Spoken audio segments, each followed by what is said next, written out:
হ্যাঁ, গতকালকে আমাদের যে অতি গভীর নিম্নচাপ ছিল সেটি আজ সকালে গভীর নিম্নচাপে পরিণত হয়েছে এবং এর অবস্থান এখন আমাদের উড়িষ্যাতে রয়েছে। উড়িষ্যার সম্বলপুরের কাছাকাছি, সম্বলপুর থেকে পশ্চিম দিকে 50 কিলোমিটার দূরে এর কেন্দ্রবিন্দু অবস্থান করছে।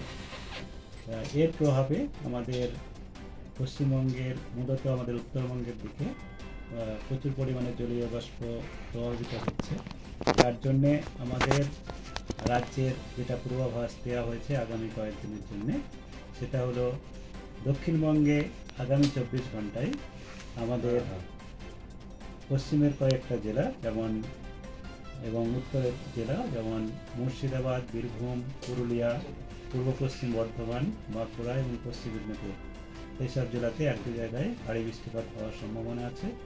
আর সমস্ত জেলাতেই প্রায় সর্বত্রই হালকা থেকে মাঝারি বৃষ্টিপাত আগামী 24 ঘন্টায় হবে। আর 24 ঘন্টা পরে আমাদের দক্ষিণবঙ্গে বৃষ্টিপাতের পরিমাণ আরও কমবে, তবে সর্বত্রই হালকা থেকে মাঝারি বৃষ্টিপাত, বজ্রবিদ্যুৎ সহ এবং বজ্রপাত সহ হওয়ার সম্ভাবনা থাকছে। মুর্শিদাবাদ জেলায় এক দু জায়গায় ভারী বৃষ্টিপাত হতে পারে কালকে। আগামীকাল বৃষ্টিপাত আরও বাড়ার সম্ভাবনা রয়েছে, যেখানে অত্যন্ত ভারী বৃষ্টিপাত হওয়ার সম্ভাবনাও রয়েছে।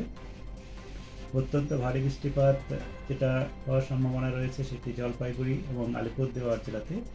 বাকি উপরের 5টা জেলার মধ্যে আমাদের উত্তরবঙ্গের 5টা জেলা যেমন দার্জিলিং, কালিম্পং, কোচবিহার, এই 3টি জেলাতে ভারী থেকে অতি ভারী, আর আলিপুরদুয়ার, জলপাইগুড়ি এই 2টি জেলাতে ভারী থেকে অতি ভারীর সঙ্গে সঙ্গে অত্যন্ত ভারী বৃষ্টিপাতেরও সম্ভাবনা রয়েছে।